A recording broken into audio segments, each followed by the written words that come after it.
আসসালামু আলাইকুম। গতকাল আমি একটা ভিডিও পোস্ট করেছিলাম যে একটা এমপিকে নিয়ে।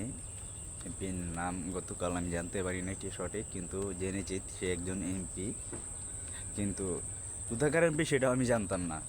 তো প্লিজ কেউ ভিডিওটা বরাবরই না শুনে যাবেন না, কারণ এখানে কিছু ইম্পর্টেন্ট কথা বলবো আমি। আর দয়া করে আপনি এইগুলা মানে এই কয়েকটা কাজগুলো আমার জন্য প্লিজ করবেন। তো সাতক্ষীরা 4 আসনে যে এমপি, যে মেয়ে নিয়ে ধরা খেয়েছে আবাসিক হোটেলে, তো কিছু কিছু নিউজ রিপোর্টার বা বলতে পারেন মিডিয়া এমন এমন পোস্ট করেছে, কি বলবো আর, দুঃখজনক। এখন আসি সেই মিডিয়াগুলোর নাম আমি বলে দিচ্ছি। তো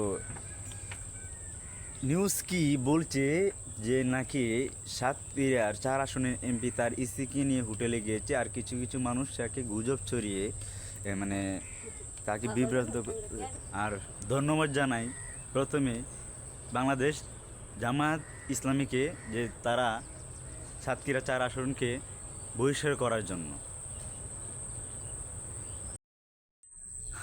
আর এশিয়া পোস্ট সে প্রতিনিয়ত একের পর এক পোস্ট করেছে, যাতে ওই 4 আসনে এমপি নির্দোষ অথবা মনে হয় যেন সে সঠিক কাজ করেছে বা বৈধ কাজ করেছে, কারণ সে প্রমাণ দিয়ে দিতেছে যে সে তার স্ত্রী।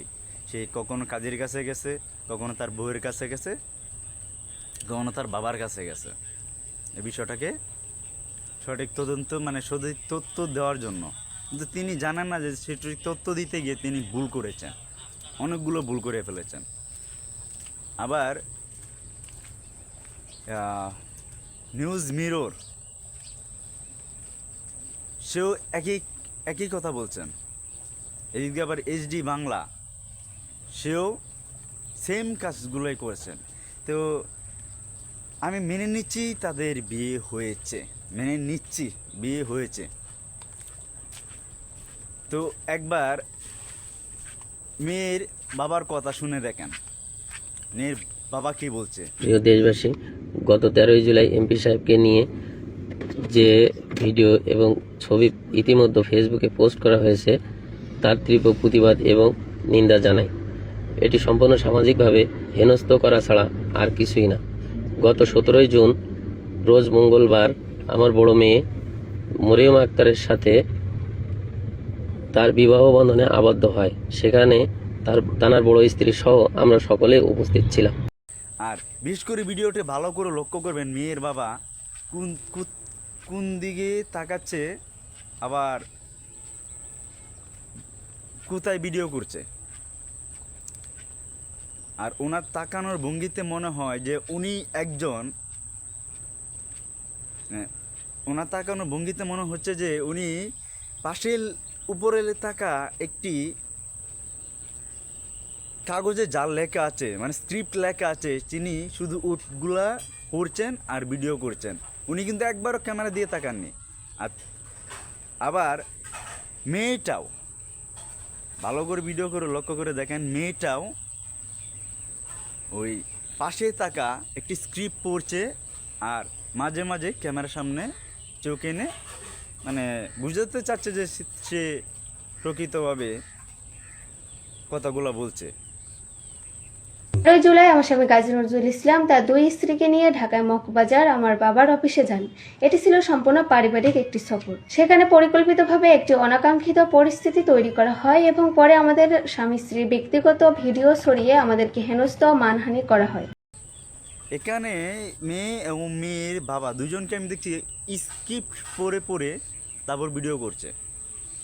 আর কাজের যে বিষয়টা হচ্ছে যে বিয়েটা তো যদি হয়েই থাকে তাহলে ঠিক আছে, বিয়ে হয়েছে, কিন্তু কাজের দাঁড়িয়ে গেছে একটি পৃষ্ঠা দেখাচ্ছে, কিন্তু সেটাকে ঝাপসা কেন? এমপি সাহেব ওনাদের বিবাহ ওনারা করেছেন, আমার কাছে শুধু রেজিস্ট্রি করে নিয়েছে। ওনারা কোথা থেকে করছে আমি জানি না, তবে উনি বিয়ে করে আসছে আমার কাছে। এবার সাক্ষীরা যারা যারা উপস্থিত ছিলেন বিয়েতে তারা সবাই আমার কাছে সামনে এসে শুরু আপনি রেজিস্ট্রি করছেন কয় তারিখ করছেন? 17/6/26। এনার পরবর্তী থেকে আর কোনো ইয়ে হয়েছে, এর ভিতরে আর কোনো বিয়ে হয়েছে বলে? না, আমার আর কোনো বিয়ে হয়নি, শেষ। এটা- খাতায় শেষ। সেটা ঝাপসা কেন আমি তো সেটাই বুঝতে পারছি না। যদি বিয়ে হয়ে থাকে তাহলে ঝাপসাটা ক্লিয়ার করে দেখাক। অথচ কাজী বলছে বিয়ে হয়েছে, সেটাও 17 জুন। কিন্তু কাজীর মুখের আরেকটি কথা আপনারা খেয়াল করে দেখেন, কাজী বলেছে যে এরা এর আগে বিয়ে করেছে কিন্তু পরে 17 জুনে এসে বিয়ে করেছে। তো আমার কাছে হচ্ছে যে আগে কোথায় বিয়ে করেছে, তাহলে এটা কি ব্যাকডেটের বিয়ে দেওয়া হলো? মানে জিনিসটাকে দামা চাপার জন্য ব্যাকডেটে বিয়ে দেওয়া হয়েছে। আল্লাহ বুঝতে পারেন উনি কতটুকু মেধা খাটিয়েছে, মানে গোপন করার জন্য, বিষয়টিকে গোপন করার জন্য ব্যাকডেটে দিয়েছে। আবার এমপি কোর্ট খাওয়ার যে ভিডিওটা, ওই ফুটেজে মেয়ে বলছে যে কখনো বলছে যে উনি নাকি ওই এমপি নাকি তার দাদু লাগে, আবার মেয়ে বলছে তার সাথে এই প্রথমেই এসেছে, আবার এও বলেছে যে সে সিঙ্গেল, এখনও তার বিয়ে হয়নি। তাহলে হঠাৎ করে বিয়ে হলো কিভাবে? আর যদিও বিয়ে হয়ে থাকে পারিবারিকভাবে, তারপরে তার কেন হোটেলে আসা লাগে? সে তো তার বাসায় নিয়ে যেতে পারতো, যেহেতু তার প্রথম স্ত্রী বিষয়টা জানে। আর এমন কোথাও আমি দেখি নাই যে প্রথম স্ত্রীকে সামনে রেখে বিয়েটা পারিবারিক সহমতে বিয়েটা হয়। ওদের কথাই ভিন্নতা আছে। এবার আসি, সবই মেনে নিলাম যে বিয়ে হয়েছে, তারা সব কিছু অবৈধভাবেই করেছে। এখন পয়েন্ট নাম্বার এটাই যে আপনারা, আমি যেইগুলো এখন দেখাচ্ছি এটি খুব ইম্পর্ট্যান্ট। এই মেয়ের বয়স মাত্র 14 বছর। 2008 সালে তার জন্ম, তার বার্থ সার্টিফিকেট উপরে দেওয়া আছে, দেখে নিন।